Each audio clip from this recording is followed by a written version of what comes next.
और महान परमेश्वर का धन्यवाद देता हूँ कि परमेश्वर ने हम सबको एक और बार अवसर दिया कि हम सब इस प्रकार से जूम के माध्यम से दतिया की कलीसिया के सभी लोग और विश्वासी लोग इस तरह से जुड़ पाए और परमेश्वर के वचन को सीखने पाए। मैं दतिया कलीसिया के सभी जिम्मेदार लोगों का धन्यवाद देना चाहता हूँ कि आप सबों ने मुझे एक और बार इस प्रकार का अवसर दिया है कि मैं वचनों की जो समझ परमेश्वर से प्राप्त करके और पवित्र आत्मा की अगुवाई में इस कार्य को करने पाऊं। उसके लिए मैं परमेश्वर का भी धन्यवाद देना चाहता हूं कि प्रभु ने इस प्रकार से समय दिया। हम अपने जीवनों में बहुत सी चीजों में बहुत अधिक समय देने वाले होते हैं।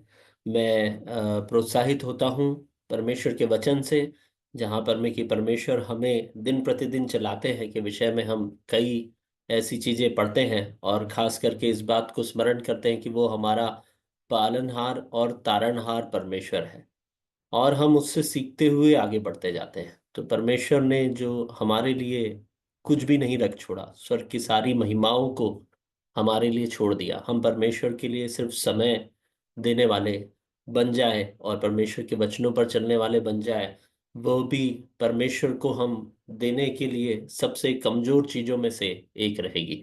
परमेश्वर चाहता है कि हम उसके लिए अपना संपूर्ण जीवन दे दे। वो चाहता है कि हम पूरी तरह से उसके बन जाए और उस कार्य को करने में हम सब बहुत असमर्थ होते हैं। आज का भी जो अध्ययन प्रभु यीशु मसीह की प्रार्थना के विषय में जो है, उसके द्वारा हम प्रभु के मन को सीख पाएंगे। परमेश्वर उसको करने में हमारी सहायता करे और ये बहुत अच्छी एक बात होगी कि हम अपने उद्धारकर्ता को जानने का और एक और क्लास कर पा रहे हैं। और मैं बहुत ही अयोग्य एक ऐसा व्यक्ति हूं जो इस विषय को ले सकूं।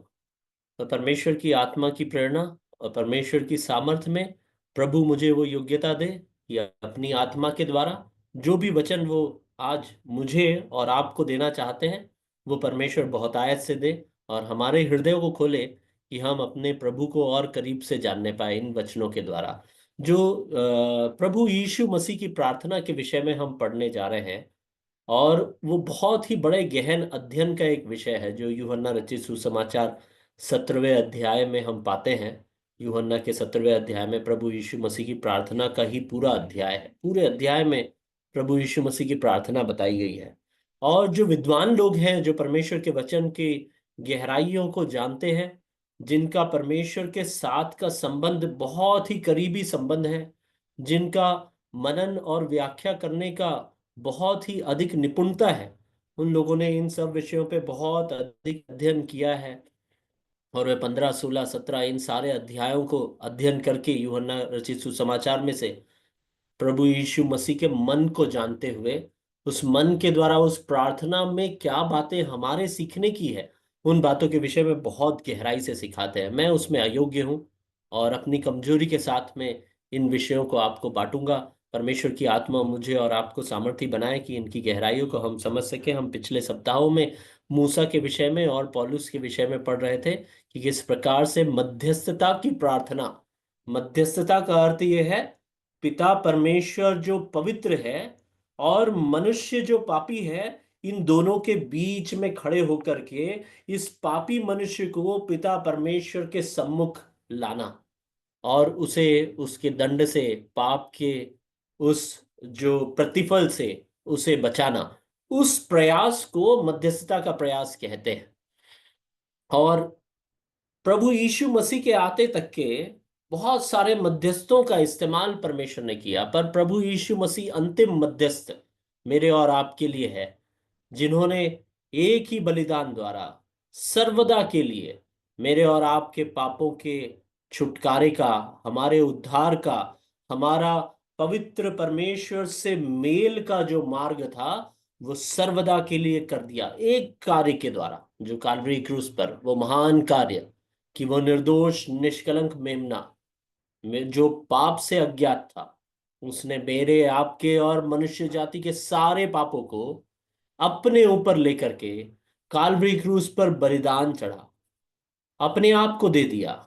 उसने अपने प्राण को, उसने अपने लहू को, उसने अपना सर्वस्व वहां पर में मेरे और आपके पापों के लिए दे दिया। और उसके उस लहू बहाए जाने के द्वारा मैंने और आपने पापों की क्षमा प्राप्त की है, और वह मध्यस्थ, सदा काल का सर्वशक्तिमान मध्यस्थ, सदा काल का मध्यस्थ मेरे और आपके जीवन में हो गया। विश्वास के द्वारा अनुग्रह ही से तुम्हारा उद्धार हुआ है। प्रभु यीशु मसीह ने परमेश्वर के उस प्रेम को, अनुग्रह को काल्वरी क्रूस पर मुझ पर और आप पर प्रकट किया, और उसके उस प्रकटीकरण पर परमेश्वर की आत्मा से उगाहे जाकर मैंने और आपने विश्वास किया, और उस विश्वास के द्वारा मेरा और आपके उद्धार का मार्ग तैयार हो गया। असंभव बात मेरे और आपके जीवन में कि अपवित्र मनुष्य, पाप से ग्रसित मनुष्य, परमेश्वर की महिमा से रहित मनुष्य, उस महापवित्र, अति महिमावान, पवित्रता से परिपूर्ण परमेश्वर के साथ में हमारा मेल हो गया पुत्र के द्वारा, काल्वरी क्रूस पर किए हुए बलिदान के द्वारा। बहुत अद्भुत बात है।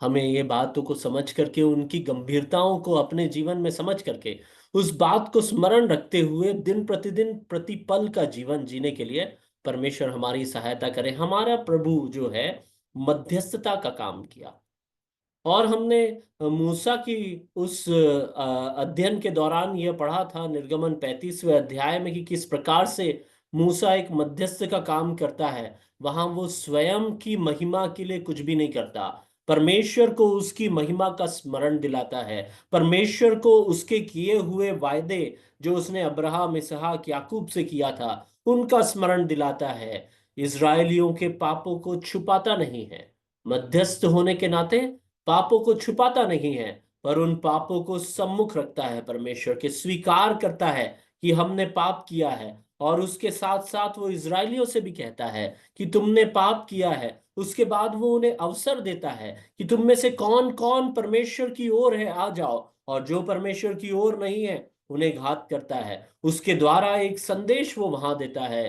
कि परमेश्वर का क्रोध इससे भी बढ़कर होगा, कि मैं जो यहाँ पर मैं उन लोगों का वध कर रहा हूं जो परमेश्वर की ओर नहीं है और जो अपने मनों को नहीं फिरा रहे हैं, उससे बढ़कर खतरनाक है परमेश्वर का क्रोध। एक मध्यस्थ की नाई परमेश्वर के उस क्रोध का भी प्रकटीकरण वो इजरायलियों को और हम विश्वासियों को आज के समय काल में कर रहा है, और साथ ही साथ वो मार्ग भी बता रहा है कि किस प्रकार से मन फिराव के द्वारा हमारा मेल परमेश्वर के साथ हो सकता है। बहुत अद्भुत मध्यस्थता सीनै पर्वत के नीचे में चोटी से उतरने के बाद हम मूसा को करते हुए पाते हैं। उससे हमने बहुत सी चीजों को सीखा, उस हृदय को सीखा, किस प्रकार की प्रार्थना दूसरों के पापों के छुटकारे के लिए, हमारे परिवार के लोगों के पापों के छुटकारे के लिए, स्वयं के पापों के छुटकारे के लिए हमें करना चाहिए। हमारा उसके प्रति अप्रोच, हमारा उसके प्रति दृष्टिकोण कैसा होना चाहिए।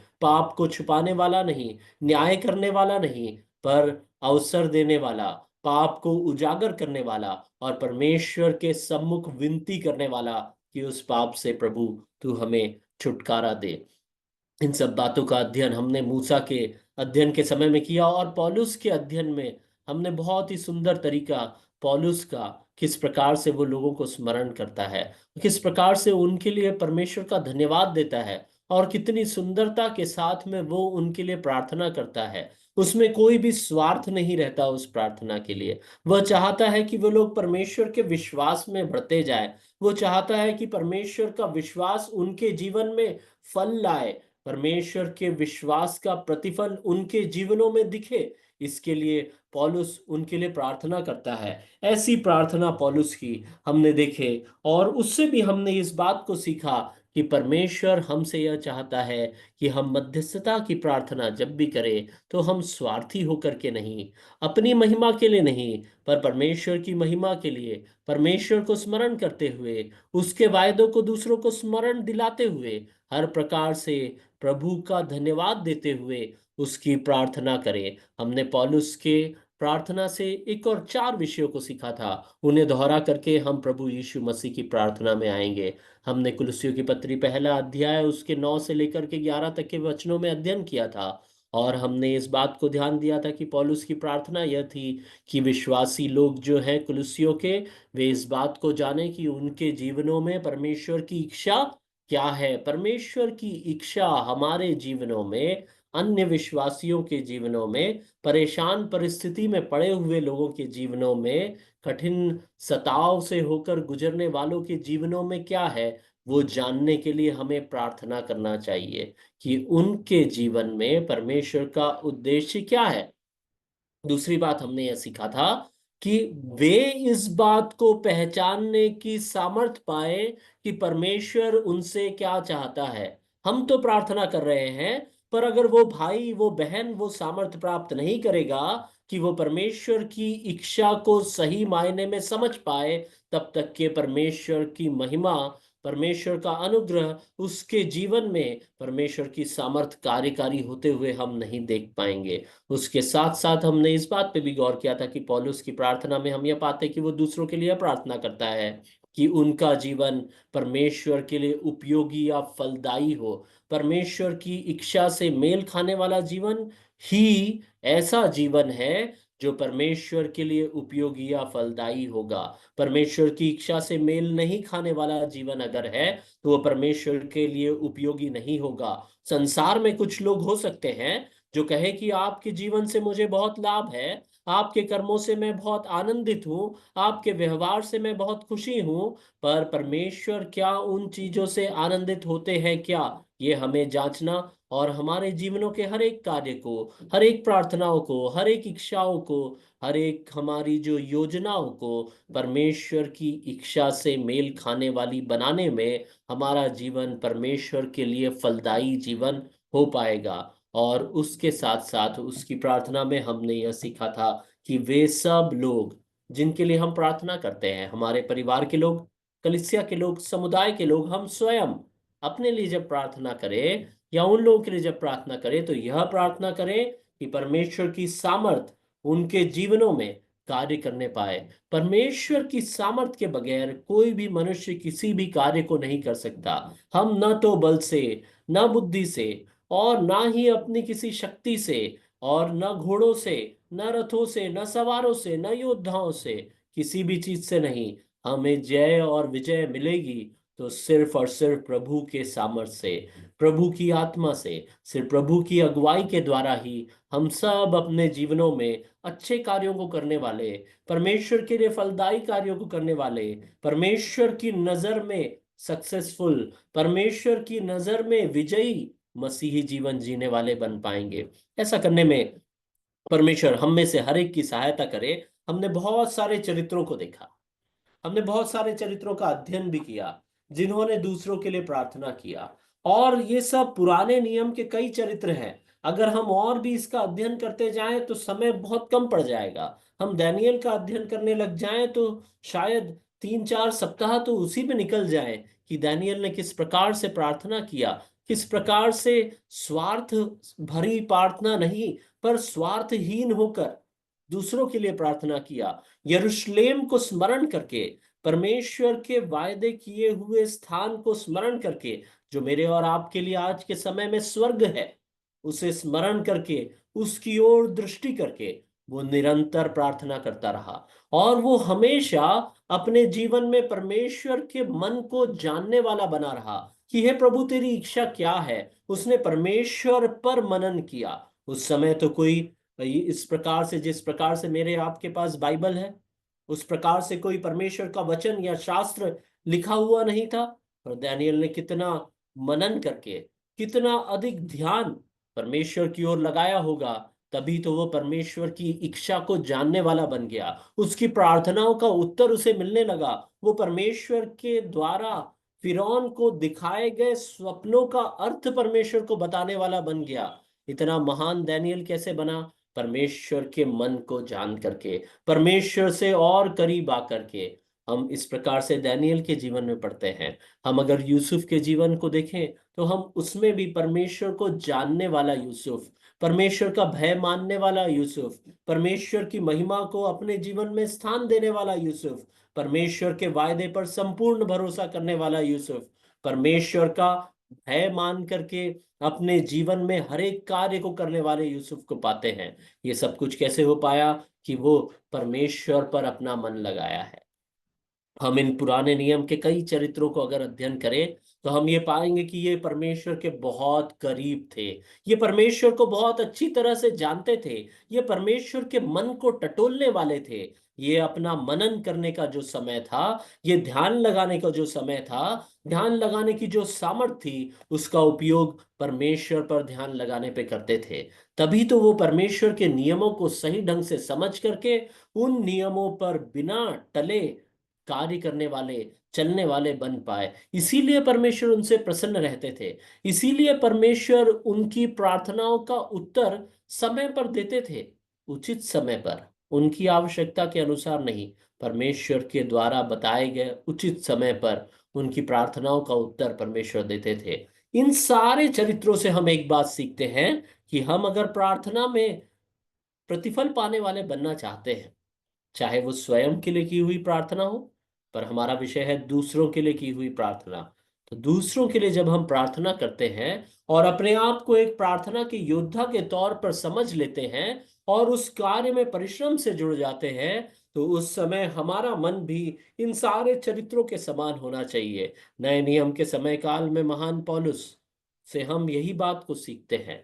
और हमने इन अध्ययनों से उन सारे मनों को जाना है जिन मनों ने प्रार्थना में बहुत समय बिताया है। मैं और आप भी इन सब से सीख करके अपने जीवनों में परमेश्वर के मन को जानने वाले बनकर के प्रार्थना करने वाले बने। प्रभु यीशु मसीह मेरा और आपका आदर्श है। उसने किस प्रकार से प्रार्थना किया। प्रभु यीशु मसीह की कई प्रार्थनाओं को हम सुसमाचार के उन चार सुसमाचारों में पाते हैं। अलग अलग स्थानों में अलग अलग चीजों के लिए उन्होंने प्रार्थना करी। हम उन सारी प्रार्थनाओं को अगर देखने जाएंगे तो हमारे बहुत समय लगेगा। हम एक प्रार्थना जो प्रभु यीशु मसीह ने मेरे और आपके लिए, संसार के सारे विश्वासियों के लिए, अपने शिष्यों के लिए की, मैं और आप आज उसके शिष्य हैं। अपने चेलों के लिए उन्होंने जो प्रार्थना करी, उस प्रार्थना पर मनन करें और उसके द्वारा प्रभु के हृदय को जाने कि वो प्रार्थना में उसका हृदय क्या है, वो किस दीनता के साथ में प्रार्थना कर रहा है, उसकी वो प्रार्थना में किन चीजों के विषय में वो चिंतित है।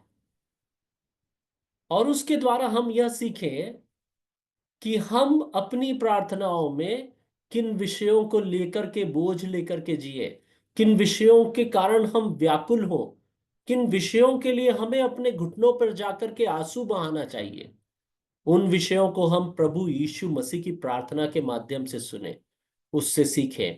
मैं एक और बार कहूंगा, हम इस अध्ययन के द्वारा इस बात पर गौर करें कि प्रभु के हृदय में क्या बोझ है। हम उसके मन को जाने कि वो किन विषयों की चिंता करता है मेरे और आपके संबंध में। वो अपने लोगों के लिए प्रार्थना कर रहा है। मैं और आप उसके चुने हुए हैं। वो काल्वरी क्रूस पर जब प्रभु दुख उठा रहा था तो वो मेरे लिए सोच रहा था, वो आपके लिए सोच रहा था, और उसने वो दुख सिर्फ और सिर्फ मेरे लिए उठाया। ठीक उसी प्रकार से आप भी सोचिए कि उसने इतना निंदा, इतनी पीड़ा, इतना तिरस्कार, इतनी शर्मिंदगी, सब कुछ सिर्फ मेरे लिए उठाया। और वह प्रभु जिसने इतना प्रेम मुझसे किया, वो प्रभु अपने प्रेम भरी प्रार्थना को जब करता है, वहां पर में भी हर एक शब्द में, हर एक वाक्य में हम यह पाते हैं कि वो परमेश्वर को महिमा दे रहा है और मुझसे और आपसे प्रेम का प्रदर्शन कर रहा है। हम बहुत दीनता के साथ में उन वचनों में जाएं। मैं निवेदन करूंगा कि कोई भी भाई, ऐसे तो 17वां अध्याय पूरा पढ़ने का है, पर हम ध्यान दे करके छोटे से भाग को लेंगे। जैसा मैंने कहा, मैं बहुत अयोग्य हूं इस बात को सिखाने के लिए, पर हम परमेश्वर की आत्मा से सामर्थ प्राप्त करके प्रार्थना पूर्वक 9 से लेकर के 24 तक के वचनों को पढ़ेंगे। कोई भी भाई या बहन अध्याय 17 यूहन्ना रचित सुसमाचार 9वां वचन से लेकर के 24वें वचन तक के कृपया पढ़िएगा। यहाँ पे इस तरह से लिखा है, मैं उनके लिए विनती करता हूँ, संसार के लिए विनती नहीं करता, परंतु उन्हीं के लिए जिन्हें तूने मुझे दिया है, क्योंकि वे तेरे हैं। और जो कुछ मेरा है वह सब तेरा है, और जो तेरा है वह मेरा है, और इनसे मेरी महिमा प्रकट हुई है। मैं अब जगत में ना रहूंगा, परंतु ये जगत में रहेंगे, और मैं तेरे पास आता हूँ। हे पवित्र पिता, अपने उस नाम से जो तूने मुझे दिया है, उनकी रक्षा कर कि वे हमारे समान एक हों। जब मैं उनके साथ था तो मैंने तेरे उस नाम से जो तूने मुझे दिया है उनकी रक्षा की है। मैंने उनकी चौकसी की है, और विनाश के पुत्र को छोड़ उनमें से कोई नष्ट नहीं हुआ, इसीलिए कि पवित्र शास्त्र में जो कहा गया है वह पूरा हो। अब मैं तेरे पास आता हूँ, और ये बातें जगत में कहता हूँ कि वे मेरा आनंद अपने में पूरा पाएं। मैंने तेरा वचन उन्हें पहुंचा दिया है, और संसार ने उनसे बैर किया है, क्योंकि जैसा मैं संसार का नहीं वैसे ही वे भी संसार के नहीं। मैं यह विनती नहीं करता कि तू उन्हें जगत से उठा ले, परंतु यह है कि तू उन्हें उस दुष्ट से बचाए रख। जैसे मैं संसार का नहीं वैसे वे भी संसार के नहीं। सत्य के द्वारा उन्हें पवित्र कर, तेरा वचन सत्य है। जैसे तूने मुझे जगत में भेजा वैसे ही मैं भी उन्हें जगत में भेजा, और उनके लिए मैं अपने आप को पवित्र करता हूँ, ताकि वे भी सत्य के द्वारा पवित्र किए जाएं। मैं केवल इन्हीं के लिए विनती नहीं करता, परंतु उनके लिए भी जो इनके वचन के द्वारा मुझ पर विश्वास करेंगे, और कि वे सब एक हों, जैसा तू हे पिता मुझ में है और मैं तुझ में हूँ, वैसे ही वे भी हम में हो, जिससे संसार विश्वास करे कि तू ही ने मुझे भेजा है। वह महिमा जो तूने मुझे दी है मैंने उन्हें दी है, कि वे वैसे ही एक हों जैसे कि हम एक हैं। मैं उनमें और तू मुझ में, कि वे सिद्ध होकर एक हो जाएं, और संसार जाने कि तू ही ने मुझे भेजा, और जैसा तू ने मुझसे से प्रेम रखा वैसा ही उनसे प्रेम रख।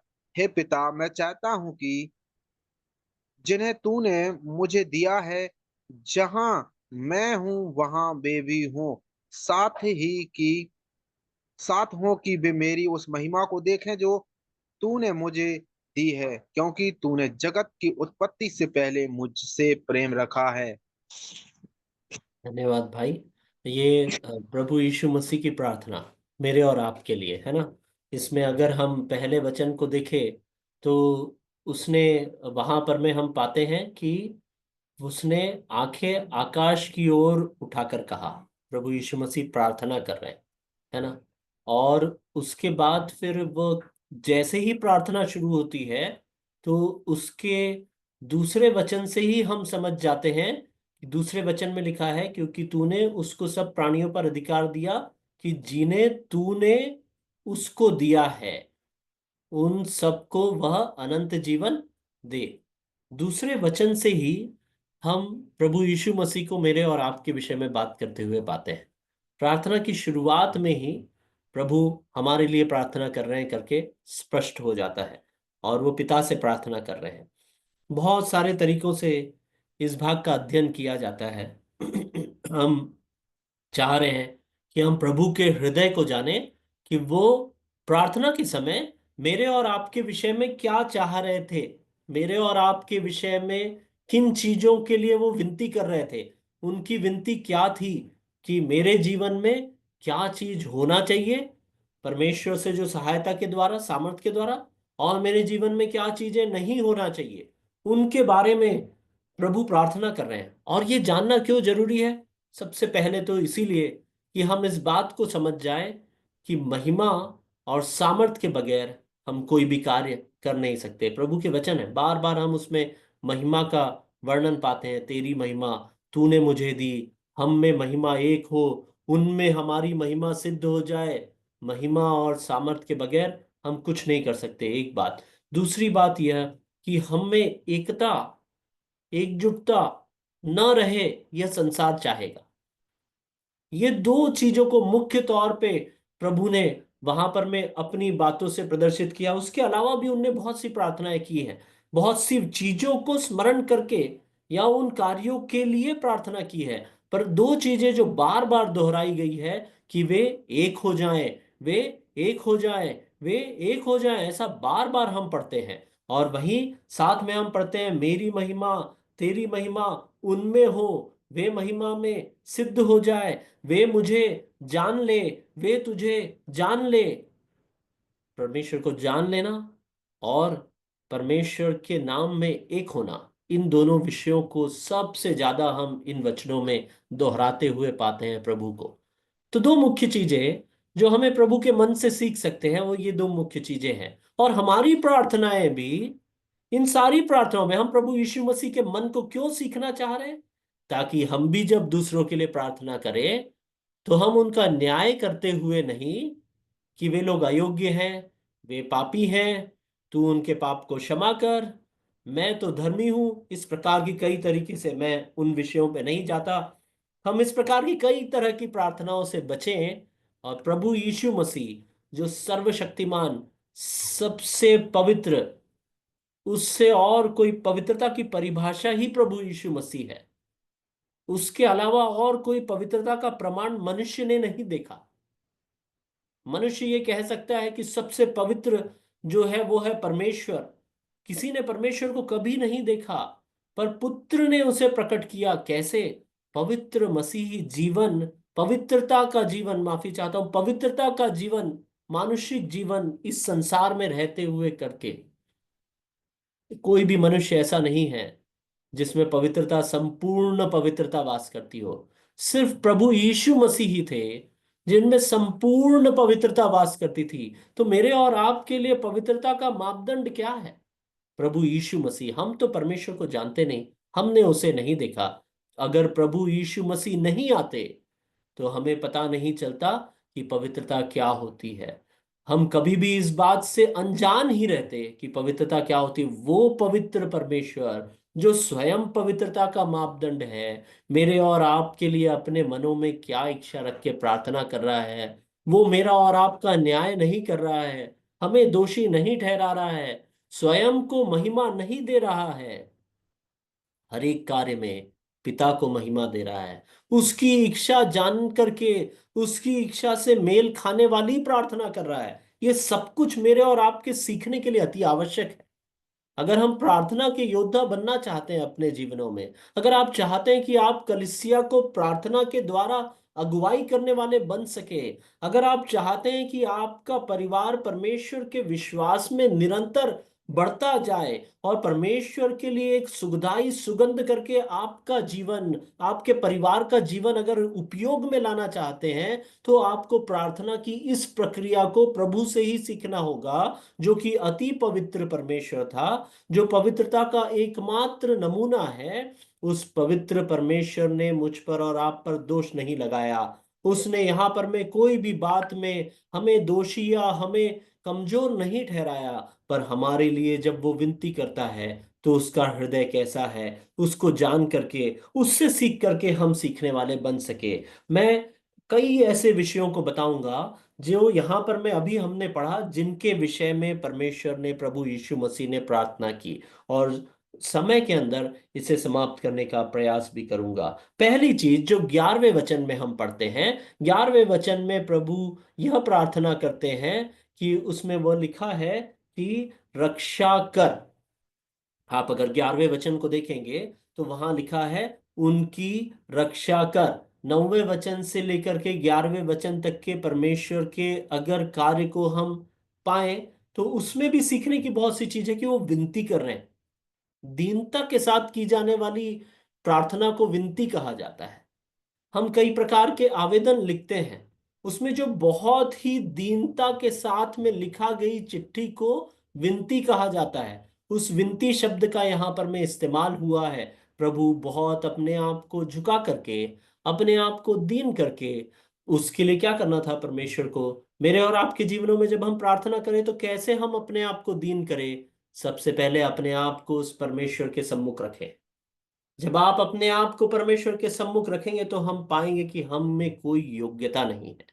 हर एक प्रार्थना धन्यवाद से शुरू होनी चाहिए। हर एक प्रार्थना परमेश्वर पर मन लगा करके शुरू होनी चाहिए। देखिए, पहले ही वचन में प्रभु यीशु मसीह क्या कहते हैं?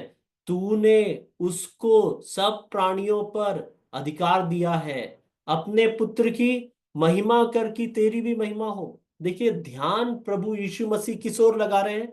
परमेश्वर पर, उसकी महिमा पर जब मैं और आप प्रार्थना करने के लिए अपने सिरों को झुकाएं, अपने घुटनों को टेके, तो हम इस विनती शब्द का इस्तेमाल जरूर करें। क्योंकि विनती जो है वो तभी है जब हम जिसके सम्मुख बैठे हैं उसे अपने से कहीं सर्वोच्च मान करके, उसकी महिमा के तले अपने आप को रख करके, फिर उससे निवेदन के साथ विनती करते हैं कि प्रभु तेरे समान और कोई है ही नहीं। जब मैं और आप यहोशापात के अध्ययन के दौरान हमने पढ़े थे, जब मैं और आप अपने उद्धारकर्ता पर ध्यान लगाएंगे, तो जो छोटी मोटी कमजोरियां, परेशानियां, सब कुछ जो हमारे जीवन में है, चाहे वो सांसारिक तौर पे कितनी भी बड़ी और महान परेशानी क्यों ना हो, वो उस परमेश्वर की महिमा के सम्मुख बहुत छोटी लगेगी। और उसके द्वारा हम ढाढ़स पाएंगे और हम जान पाएंगे कि मैं जिससे मांग रहा हूं वो क्या ही महान परमेश्वर है। इसीलिए अपने आप को झुकाएं, अपने आप को दीन करें। घुटनों को जब हम टेके, सिरों को जब हम झुकाएं, तो उसके साथ साथ अपने हृदयों को दीन भी करें। हृदयों को दीन करने के लिए परमेश्वर की महिमा को स्मरण करें। प्रार्थना का मुख्य समय, अधिकतम समय जो है, परमेश्वर की महिमा पर ध्यान लगाने वाला समय होना चाहिए। परमेश्वर की महिमा को स्मरण करके, उसके पराक्रम को स्मरण करके जब हम उसके सम्मुख दीन हो जाते हैं, वहां हमारी विनती शुरू होती है। वहां जैसे प्रभु यीशु मसीह ने यहां पर में किया, परमेश्वर को महिमा, परमेश्वर की महिमा, पिता की महिमा को स्मरण करके, पिता की महिमा को याद करके, पिता के हर एक महिमा को अपने ऊपर सर्वोपरि रख करके, उसके बाद फिर वो विनती करता है, मैं उनके लिए विनती करता हूँ, संसार के लिए विनती नहीं करता हूँ, पर उन्हीं के लिए, क्योंकि जिन्हें तूने मुझे दिया है, क्योंकि वे तेरे हैं। देखिए, प्रभु यीशु मसीह को इस बात को स्मरण दिलाने की कोई भी आवश्यकता नहीं थी। यही तो प्रभु का मन है, जिसे सुन करके हमारा हृदय आनंद से उमड़ जाना चाहिए। कि प्रभु मेरे लिए जब प्रार्थना करते हैं तो पिता को स्मरण दिला के कहते हैं वो मेरे हैं और वो तेरे हैं। मैं और आप प्रभु के चुने हुए खास लोग हैं, खास लोग, परमेश्वर के चुने हुए खास लोग। हम अन्य संसार के समान नहीं। प्रभु कहता है मैं संसार के लिए विनती नहीं करता, मैं उनके लिए विनती करता हूँ। आपके लिए विनती करता है परमेश्वर, मेरे लिए विनती करता है परमेश्वर। कितने महान, धन्य, सौभाग्यशाली लोग हम हैं। प्रभु का मन कैसा है? वो पिता के हाथ में जिनके लिए विनती करता है, उन्हें समर्पित कर देता है। वो कहता है कि तूने उन्हें मुझे दिया है और वो तेरे हैं।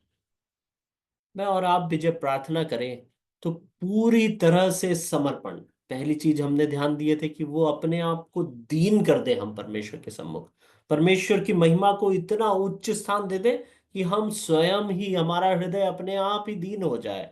और यहाँ पर में हम क्या पाते हैं? प्रभु यीशु मसीह पूरा समर्पण कर देते हैं क्योंकि वे तेरे हैं। मैं और आप भी अपने जीवनों में जब स्वयं के लिए प्रार्थना करें, क्या इस प्रकार से बोल सकते हैं? क्या हम दूसरों के लिए प्रार्थना करते हैं तो क्या इस प्रकार धैर्य से बोल सकते हैं क्या कि हम तेरे हैं प्रभु जी? अपने अपने हृदय को अगर हम जांचेंगे तो हम पाएंगे कि हम संपूर्ण रूप से उसके नहीं हैं। हमारे हृदय में आज भी संसार बहुतायत से व्याप्त है, और वो संसार इतनी अधिकाई से मेरे और आपके हृदयों में व्याप्त है कि हमें घबराना चाहिए, हमें भयभीत होना चाहिए।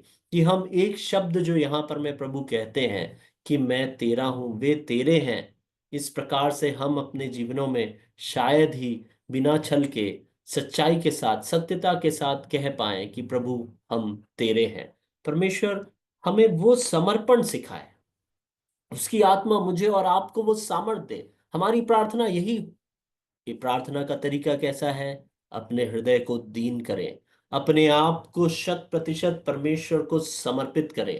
पूरी निर्भरता जिस प्रकार यहोशापात ने परमेश्वर पर दिखाई, उस प्रकार हम भी दिखाएं। जिस प्रकार से यहाँ पर मैं प्रभु यीशु मसीह पूरी निर्भरता परमेश्वर पर और उसकी महिमा पर दे रहे हैं, उस प्रकार से हम भी सीखे, हमारा भी हृदय इसी प्रकार से हो। और आज्ञाकारिता को वो दोहराते हैं बार बार, बार बार अपनी आज्ञाकारिता को दोहराते हैं। जो काम तूने मुझे करने को दिया, उसे पूरा करके मैंने पृथ्वी पर तेरी महिमा की है, चौथे वचन में हम पाते हैं। तीसरी बात प्रार्थना में हमें जो करना है वो यह है, आज्ञाकारिता का प्रमाण प्रभु को दे। क्या मैं और आप उस योग्य है क्या? क्या मैं और आप अपने जीवनों में परमेश्वर के बताए हुए नियमों पर, उसके वचनों पर आज्ञाकारिता के साथ चल रहे हैं क्या? प्रभु यीशु मसीह, क्योंकि परमेश्वर मेरा उद्धार करता, आपका उद्धार करता, वो हमारे लिए नमूना छोड़ गया। वो कहता है, जो काम तूने मुझे करने को दिया था, चौथे वचन में, जो काम तूने मुझे करने को दिया था उसे पूरा करके, पूरा, अधूरा नहीं, पूरा किया है प्रभु यीशु मसीह ने। मैं और आप अधूरा भी नहीं कर पा रहे। जो काम परमेश्वर ने मुझे और आपको करने के लिए दिया है वो एक ही चीज है, कि उसकी महिमा का पूरा प्रदर्शन सारे संसार में, सारे विश्व में होने पाए। हमारे मुंह से निकले हुए शब्द में प्रभु की महिमा करने योग्य कुछ भी नहीं। हमारी चाल चलन में प्रभु की महिमा के योग्य कुछ नहीं। संसार देखकर ये कहेगा, ये है क्या मसीह? मेरे और आपके कर्मों में महिमा करने के योग्य कुछ भी नहीं। कितनी कठिन बात है। हमारी प्रार्थनाएं इसीलिए नहीं सुनी जाती, हमारी प्रार्थनाएं इसीलिए अयोग्य होती है, हमारी प्रार्थनाओं का प्रतिफल इसीलिए हमें नहीं मिलता। और हम सोचते हैं कि प्रभु की सामर्थ्य में कमी है। प्रभु की सामर्थ्य में कमी नहीं है, मेरी और आपके काम करने की, उसकी आज्ञाकारिता में बहुत बड़ी कमी है। हम तीन बातों को सीखे हैं। हृदय को दीन करना है हमें, है ना? 100% समर्पण करना है, परमेश्वर की आज्ञाओं पर चलना है, और जब हम चलने लगे उन आज्ञाओं की गवाही के साथ में परमेश्वर के सम्मुख पहुंचे। ये क्यों जरूरी है? अगर मान लीजिए आप किसी पुलिस स्टेशन में कोई कंप्लेंट लेकर के जा रहे हैं, या कोई गुहार लेकर के जा रहे हैं थाने में, और वहां जाके कहते हैं कि मेरे पड़ोसी ने मेरे घर में बहुत कचरा फेंका है, और आप गुहार लेके जा रहे हैं, कि पुलिस वाले को कह रहे हैं कि भाई आओ और उसे वो कार्य करने से रोको। पुलिस वाला आकर के पाता है कि आपने अपनी जो दीवार है वो अपनी जमीन से 5 फीट उस पड़ोसी के घर में बना रखी है। आपने उसका जगह आपने हड़प के रखा है, वो तो कचरा अपनी ही जगह पे फेंक रहा है। आपने नियम का पालन नहीं किया है, और आप दूसरों के लिए सुधार के लिए गुहार लगाने आ गए हैं। मैं और आप जब हमारे उद्धारकर्ता, महिमा में, सर्वव्यापी, सर्वशक्तिमान परमेश्वर के सम्मुख जब विनती करने को जाएं, तो क्या हमारी आज्ञाकारिता की गवाही सच्ची गवाही रहेगी क्या? अगर हम आज्ञाकारी हैं, सब कुछ नियम से किए हैं, तो हम कितने धैर्य के साथ में उसके सम्मुख जाएंगे, कितने धैर्य के साथ में उससे मांगेंगे, और वो कितने आनंद से देगा। वो मेरा प्रिय पुत्र जो मेरी पूरी आज्ञाओं का पालन करता है, यह मुझसे मांग रहा है, मेरी इच्छा से मेल खाते हुए मैं इसे जरूर दूंगा, मैं इसकी प्रार्थना जरूर सुनूंगा। देखिए, मैं और आप पहले उस योग्य बने कि परमेश्वर से हम प्रभु यीशु मसीह के समान प्रार्थना कर सके। इसीलिए हम प्रभु यीशु मसीह के मन को देख रहे हैं, कि प्रार्थना करते समय प्रभु का मन कैसा था। दीन, 100% समर्पण के साथ अपनी आज्ञाकारिता की गवाही देते हुए, इसके अलावा भी पवित्रता की भी वो गवाही देता है। जो कार्यों को उसने किया, हम अपने जीवन में क्या पवित्र हैं क्या, उस विषय में हम बहुत अध्ययन कर चुके हैं, इसीलिए मैं उसमें समय नहीं लूंगा। पर हम आगे बढ़ेंगे। हम पहले तो अपने आप को प्रभु यीशु मसीह के समान बनाने का प्रयास करें, तब जाके हमारी प्रार्थना, जो दूसरों के लिए की जाने वाली प्रार्थना है, वो सुनी जाएगी। मूसा ने परमेश्वर की आज्ञाकारिता का प्रमाण दिया, मूसा परमेश्वर के करीब रहा, वह उसके मन को जांचा, वो परमेश्वर का भय मानता था, वो परमेश्वर की आज्ञाओं के अधीन रहना पसंद करता था। इसीलिए परमेश्वर ने उसे एक अच्छा मध्यस्थ बनाया। पौलुस के जीवन में हम वो पाते हैं। पौलुस कहता है, तुम मुझसे सीखो। किसको इतना साहस है कि कह सके अपनी कलीसिया में खड़े होके कि भाई मुझसे सीखो, मैं कितना अच्छा मसीही जीवन जीता हूं? पौलुस ने पत्री में लिखा है, कहा है मुझसे सीखो। कितना मसीह को जानते हुए, कितना मसीह के करीब रह करके वो जीवन जी रहा होगा, क्या अद्भुत गवाही रही होगी पौलुस की, जिसने उतना साहस दिया उसे कि वो कह पाए कि तुम मुझसे सीखो। हम पहले उस योग्य बनने का प्रयास करें, हम उस योग्य बनते जाएं, प्रतिदिन इन चरित्रों के माध्यम से हम इस बात को सीखें कि जब हम ऐसा करने लगेंगे तो अपने आप हमारी मन की इच्छाएं परमेश्वर की उस महान उद्देश्य से, परमेश्वर के मन की इच्छाओं से मेल खाने वाली बनने लगेगी। हमारी इच्छाएं पापमय और सांसारिक नहीं रह जाएगी, पर परमेश्वर को महिमा देने वाली आत्मिक इच्छाएं बन जाएगी। हमारी प्रार्थनाएं जो है सांसारिक लाभ के लिए नहीं होगी। ये बहुत ही मुख्य एक बात है यहाँ पे। आप लोग इस अध्याय को पूरा पढ़ लीजिए, 10 बार पढ़ लीजिए। आपको कहीं भी यह नहीं मिलेगा कि आप इस प्रकार की प्रार्थना प्रभु यीशु मसीह को करते हुए पाते हो कि वहां पर मैं हमारे मेरे जो लोग तूने जिन्हें मुझे दिया है उन्हें सांसारिक रूप से धनवान कर दे, उन्हें सांसारिक तौर पे कोई क्लेश मत दे। ऐसा कहीं भी प्रार्थना में आप पाएंगे ही नहीं। उनकी रक्षा कर करके जो है उसमें हम जाएंगे। प्रभु यीशु मसीह का उद्देश्य क्या है उस बात को कह करके उसे हम सीखेंगे। कहीं पर में भी सांसारिक धन, सांसारिक बढ़ोतरी, इन सब चीजों के लिए प्रभु ने कभी प्रार्थना नहीं की है। तो सच्ची प्रार्थना जो है परमेश्वर की, वो सिर्फ और सिर्फ आत्मिक उन्नति के लिए है। वो सिर्फ और सिर्फ आत्मिक बढ़ोतरी के लिए है और आत्मिक प्रॉस्पेरिटी यानी आत्मिक धनवान बनने के लिए है। परमेश्वर मुझसे और आपसे यही चाहते हैं। मसीही जो है वो सांसारिक तौर पे धनवान नहीं हो सकता। एक प्रभु के दास हैं, वो मुझे बता रहे थे कि मसीही कभी भी बहुत अमीर नहीं हो सकता। मैं बोला नहीं अंकल, ऐसा तो है नहीं, बहुत से मसीही बहुत अमीर हैं। उनने कहे फिर वो सच्चा मसीही शायद नहीं है, शायद नहीं है ना, ये नहीं कह रहे कि नहीं है, कई लोग हैं। कारण क्या है? कारण यह है जो सच्चा मसीही है उसके हृदय में इतना बोझ रहेगा, उसे इतनी परमेश्वर की सेवा करने के लिए अगर परमेश्वर ने कोई वरदान दिया है तो उसका उपयोग करने का बोझ रहेगा कि वो बहुत धनवान नहीं रह पाएगा। वो दान देगा, क्योंकि परमेश्वर ने अगर वरदान के तौर पे उसे धन दिया है तो बहुतायत से दान देगा। वो धनी बन करके नहीं रह पाएगा। तो इसीलिए मैं ये नहीं कह रहा कि मसीही लोग धनवान नहीं हो सकते। मसीही लोग बहुत धनवान हैं। परमेश्वर की आशीष बहुत लोगों के जीवनों में बहुत अद्भुत तरीके से है। आप सब लोग भी बहुत लोगों को जानते हैं और आप सब लोगों ने भी अपने जीवन में बहुत सारे अनुभवों को पाया होगा कि किस प्रकार से परमेश्वर ने आपको गरीबी में से निकाल करके सामर्थी हाथ से सामर्थ दिया है। हमारा विषय वो नहीं है।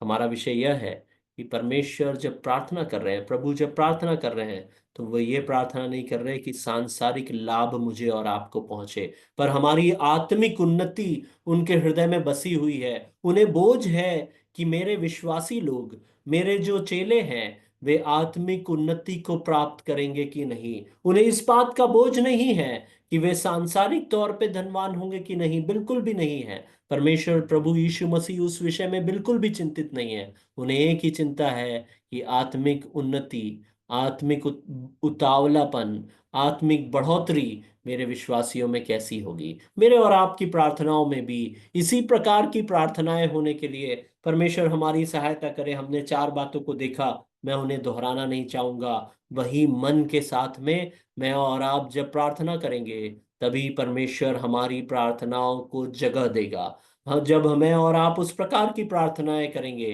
तब हमारी प्रार्थनाएं प्रतिफल वाली प्रार्थनाएं होंगी, सच्ची प्रार्थनाएं होगी। परमेश्वर उनको करने में हमारी सहायता करे। प्रार्थना में 11वें वचन में हम पाते हैं प्रभु यीशु मसीह ने किन किन चीजों के बारे में प्रार्थना किया। उसमें बहुत लंबी लिस्ट है, तो हम एक एक करके उसमें आगे बढ़ेंगे। पहला है 11वें वचन में हम पाते हैं कि वो लिखता है, वहां पर में लिखा हुआ है, उनकी रक्षा कर। मेरे और आपकी सुरक्षा के लिए परमेश्वर ने प्रार्थना किया। तो किस प्रकार की रक्षा कर? कि वे हमारी नाई एक हो। हमारी रक्षा करने के लिए परमेश्वर कहता है। किस प्रकार की रक्षा करने के लिए कहता है? ताकि वे एक हो सके, है ना। जिन्होंने, उनके लिए जिन्हों तूने मुझे दिया है उनके लिए परमेश्वर की विनती यह है कि तू पवित्र है ना। आप 11वें वचन को देखें, वहां लिखा है, हे पवित्र पिता, तू पवित्र है पिता, अपने उस नाम से जो तूने मुझे दिया है उनकी रक्षा कर। प्रभु यीशु मसीह जानते थे कि विश्वासियों के बीच में कलह बहुत होगा। हमारे बीच में बटाव बहुत होगा। तो इस प्रकार के बटाव में पड़ने वाली चीजों में फंसने से हमारी रक्षा के लिए प्रभु यीशु मसीह प्रार्थना करते हैं, ताकि हम इस प्रकार की परीक्षाओं में पढ़ कर के प्रभु से दूर न हो जाए। पवित्र परमेश्वर, पवित्रता, वहां पर में प्रभु यीशु मसीह उसका उपयोग करते हैं 11वें वचन में। और उसके बाद वो कहते हैं उनकी रक्षा कर, अपने नाम से उनकी रक्षा कर, अपनी पवित्रता में उन्हें थामे रहे, उनकी रक्षा कर कि वे एक हो, वे आपस में भी एक हो, और मेरे और आपके साथ भी पवित्रता में एक हो। मेरी और आपकी पवित्रता की, पवित्र मसीही जीवन जीने की, पवित्रता का प्रदर्शन करने वाले बनने का बोझ प्रभु यीशु मसीह के हृदय में था। इसीलिए वो मेरे और आपकी रक्षा के लिए प्रार्थना कर रहे थे कि हम परीक्षाओं में पढ़ कर के संसार के सदृश्य न बन जाए, पर ऐसी परीक्षाओं में न पढ़ें, और जब ऐसी परीक्षाओं में पढ़ें तब भी प्रभु उसमें हमारी रक्षा करे, ताकि हम एक रहे, अलग ना हो जाए। तो परमेश्वर यह चाहते थे कि हमारी रक्षा हो। ये हम उनकी उनकी करके जो बार बार शब्द आता है, व्यक्तिगत तौर पे अगर हम देखें तो वो मेरे और आपके विषय में है, पर प्रभु यीशु मसीह कलीसिया के लिए प्रार्थना कर रहे हैं, संपूर्ण कलीसिया के लिए प्रार्थना कर रहे हैं। प्रभु चाहते हैं कि कलीसिया सुरक्षित रहे। कलीसिया की सुरक्षा के लिए प्रभु यीशु मसीह प्रार्थना करते हैं। उसी के तुरंत बाद में लिखा है, वे हमारी नाई एक हो। ये शब्द बार बार आएगा, ये बार बार आएगा। तो इसमें बहुत ज्यादा मैं अभी नहीं बोलूंगा, जब आगे के वचनों में हम जाएंगे तब देखेंगे। प्रभु की एक और प्रार्थना का विषय, पहली प्रार्थना का विषय था कि कलीसिया की सुरक्षा, दूसरा प्रार्थना का विषय था कलीसिया की एकता। हम एक हो, हमारी नाई, यानी प्रभु जिस प्रकार से पिता और पुत्र एक है, उस प्रकार से कलीसिया भी एकजुट रहे, वो बिखर ना जाए, अलग अलग भागों में बट न जाए, शैतान को आकर के उसे अपवित्र करने का अवसर देने वाली न बन जाए, पर वह क्या है, एक रह करके पवित्रता से शोभायमान रहे। प्रभु की यही प्रार्थना थी मेरे और आपके लिए। तीसरी बात जो है वो 13वें वचन में हम पढ़ते हैं। 13वें वचन में लिखा है कि वे मेरा आनंद अपने में पूरा पाए। आप 13वें वचन को मैं दोबारा से पढ़ता हूं, वहां लिखा है, परंतु अब मैं तेरे पास आता हूं और ये बातें जगत में कहता हूं। ये प्रभु ने एक स्टेटमेंट दिए। उसके बाद उनकी प्रार्थना, विनती क्या है वहां पे? उनकी विनती है, वे मेरा आनंद अपने में पूरा पाए। देखिए, प्रभु के मन को देखिए। वे ये चाहते हैं कि हर एक विश्वासी सदा काल, अपने जीवन काल में प्रभु यीशु मसीह में आनंदित रहे। मेरी और आपकी प्रार्थना स्वयं के लिए, अन्य लोगों के लिए इस प्रकार की है क्या, कि वे प्रभु में आनंदित रहे? क्या मेरा और आपका प्रयास हमारे स्वयं के जीवनों में यह है क्या कि हम प्रभु में आनंद पाते हैं? क्या हम प्रभु में आनंद पाने वाले हैं क्या?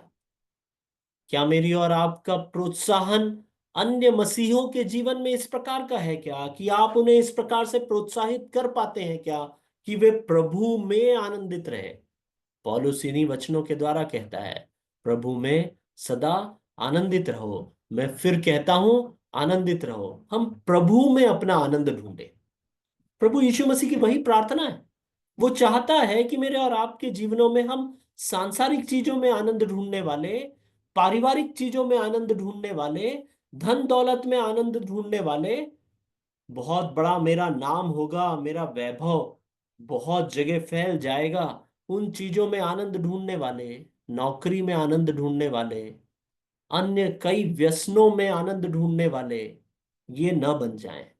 यही प्रभु की मेरे और आपके लिए इच्छा है। इसीलिए तो वो विनती कर रहा है कि वे प्रभु यीशु मसीह में आनंद ढूंढने वाले बन जाएं। वे मेरा आनंद अपने में पूरा पाए। हमारा आनंद सिर्फ और सिर्फ प्रभु यीशु मसीह में ही है। मेरे और आपके लिए इस संसार में आनंद करने की और कोई भी वस्तु नहीं है। वो प्रभु की महिमा को अगर हम स्मरण करें, उसके किए हुए उपकारों को अगर हम स्मरण करें, तो क्या ही धन्य है वे सब। अगर हम उनको याद करें तो हमारा हृदय आनंद से भरपूर हो जाएगा। कितना अयोग्य मैं, उसके बावजूद प्रभु ने मुझे इसके लिए चुन लिया कि जब इतने सारे संसार में ज्ञानवान, बुद्धिमान, धनवान, सुंदर, योग्य लोग घूम रहे हैं, उनमें से मुझ तुच्छ को, अयोग्य को प्रभु ने चुन लिया। सिर्फ एक ही विचार है यह तो।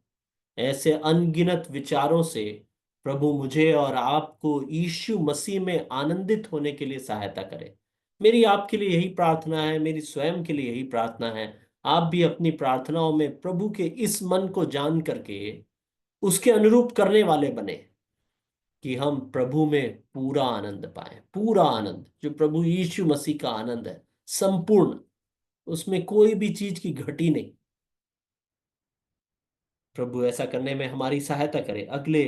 अगली बात पे हम आते हैं। हमें आनंद प्रभु यीशु मसीह में पाना है। 15वां वचन, मैं यह विनती नहीं करता कि तू उन्हें जगत से उठा ले। देखिए 14वें वचन में प्रभु यीशु मसीह कहते हैं कि संसार के नहीं है हम लोग। हमारे विषय में कहते हैं, जैसा मैं संसार का नहीं हूं वैसे वे भी संसार के नहीं है। यानी संसार में बहुत कष्ट इनके खिलाफ आएगा। जो जिस चीज का नहीं है, उदाहरण के तौर पे, ऐसा जिसे तैरना नहीं आता पानी में, या समझ लीजिए और भी आसान उदाहरण में, मछली जो है वो पानी में ही रहती है। उसे अगर हम पानी के बाहर निकाल दें तो वो जीवित ही नहीं रह पाएगी। कितना तड़पती है, कितना तड़पती है उसके बाद। तो जो संसार के हम नहीं हैं और हमें संसार में ही रहना है, तो हम कितना तड़पेंगे इस संसार में, कितना क्लेश होगा, कितनी कठिनाई होगी।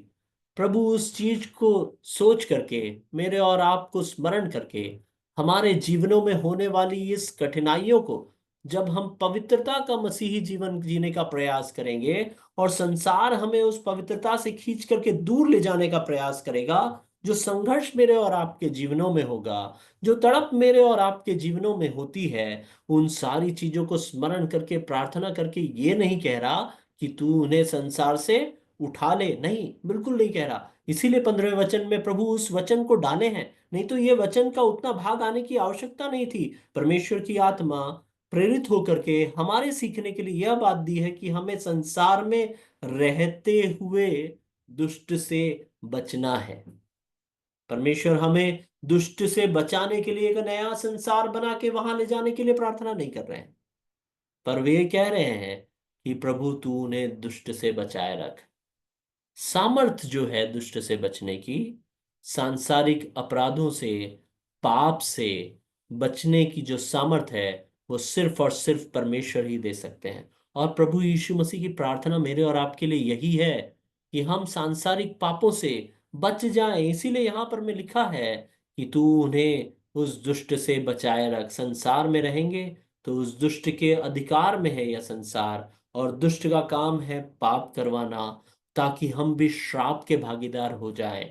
परमेश्वर का काम है आशीष देना, ताकि हम उसके उस आशीष के भागीदार बन जाएं। पर मनुष्य पाप का भागीदार बन करके परमेश्वर की महिमा से रहित हो गया। हम परमेश्वर की महिमा को प्राप्त करने के लिए प्रभु यीशु मसीह प्रार्थना करते हैं कि इस संसार में रहते हुए दुष्ट से बचे रह करके मेरी और तेरी महिमा को ध्यान करते हुए उस महिमा में ये लोग बढ़ते जाएं, ताकि ये तुझसे आशीष पाएं।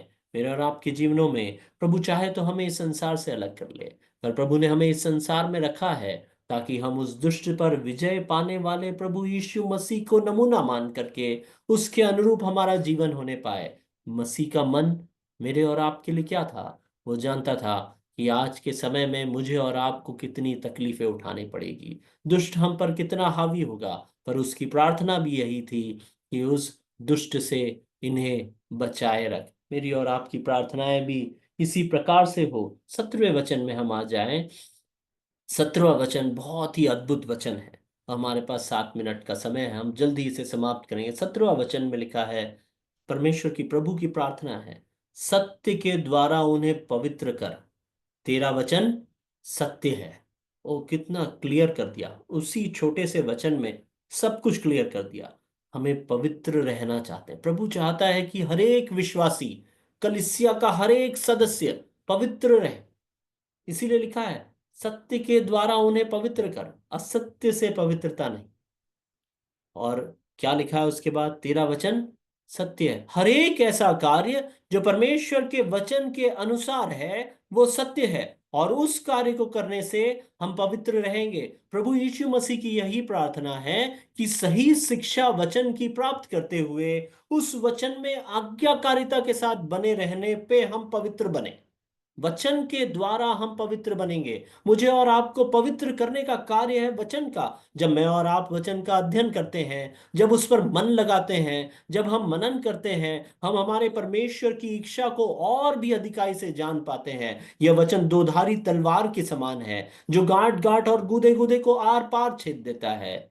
देखिए, यह वचन जो परमेश्वर ने मुझे और आपको दिया है, इसको सही मायनों में समझ करके, उसको सही मायनों में अध्ययन करके, उस वचन के मुताबिक चलना मुझसे और आपसे परमेश्वर चाहते हैं। इसीलिए प्रभु ने प्रार्थना में यह कहा है कि वे 17वें वचन में सत्य के द्वारा उन्हें पवित्र कर। तेरा वचन सत्य है। परमेश्वर ने हमें पवित्र शास्त्र दिया है।